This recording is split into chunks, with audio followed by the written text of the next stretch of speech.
Hi everyone, I'm Rosie and welcome to Vox Yoga. This is a short video about Kapalabhati breathing or breath of fire. So I'm going to start off telling you why this type of breathing practice might be useful for singers. I'll then give you a little bit of a background about the type of breath and how we perceive it in yoga. I'll then guide you through how to approach this kind of breath and give you a quick practice to work with.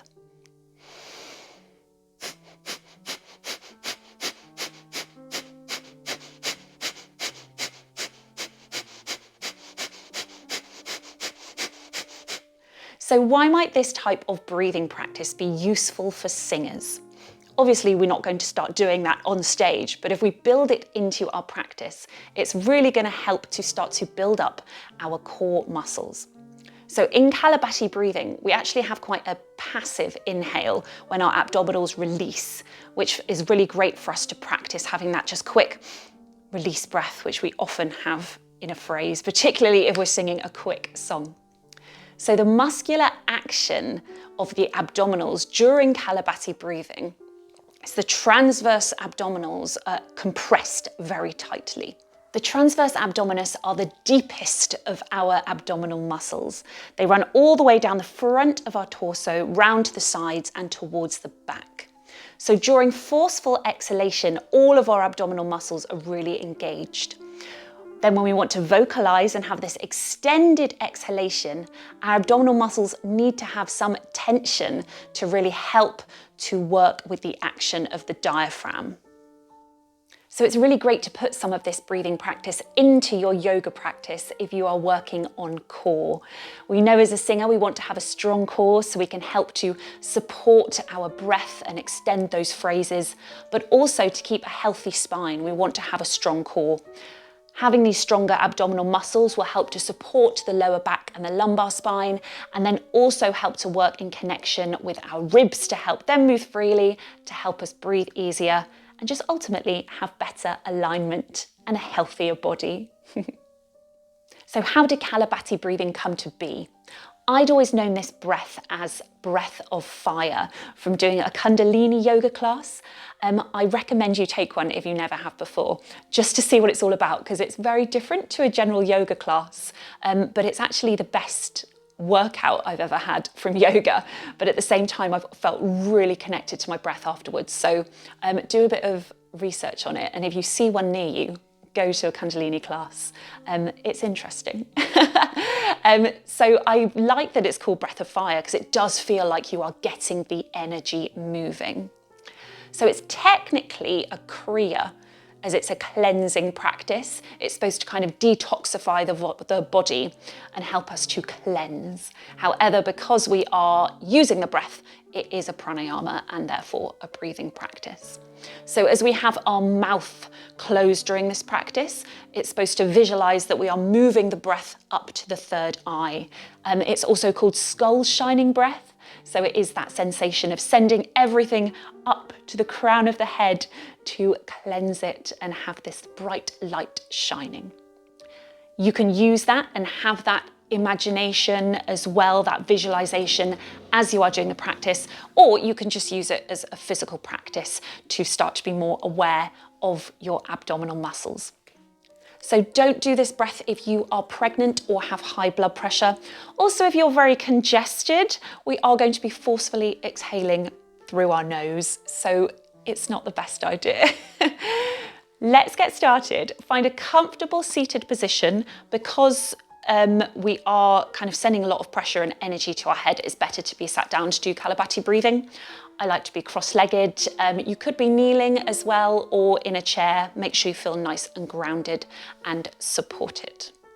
So the muscular action of this forceful exhale is very similar to a cough or a sneeze. So if you do a little, you'll feel the abdominals quickly and tightly pull in. So find yourself in a nice seated position. Feel grounded. Keep the chest and the shoulders as relaxed as possible so we can really just isolate the movement to the abdominals. So it's a very quick, punchy exhale. We'll start slowly first. So first of all, feel like you have a released inhale and then quickly out through the nose. Try that inhale and again. Now we'll go slowly, put both of the hands on the abdominals so you can just feel what's working.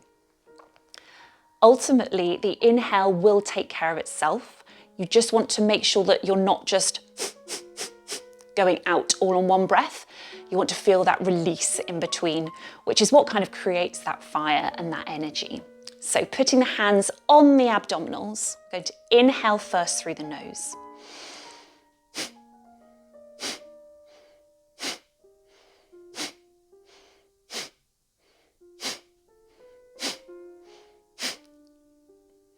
Good, and just breathe normally whenever you stop. So start slowly first and feel that release. I hope if you look at my hands, you can see what's going on.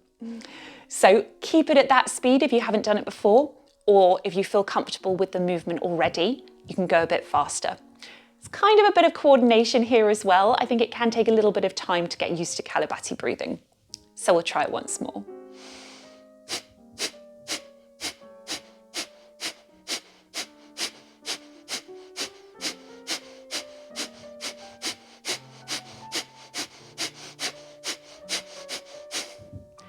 And you do get to a point where you kind of feel like you do need to just take a normal inhale, have a little bit of a break, and then go again. I wouldn't do more than 3 rounds at first, and just coming back to normal breathing in between.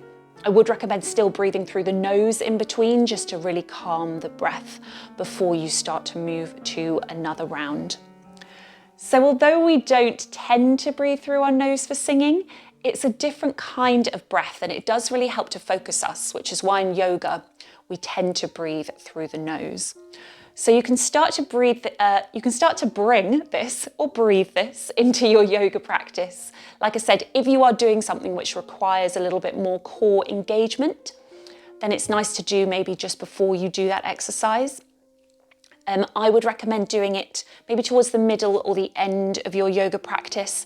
You want to kind of get the breath and the energy moving before you do approach this.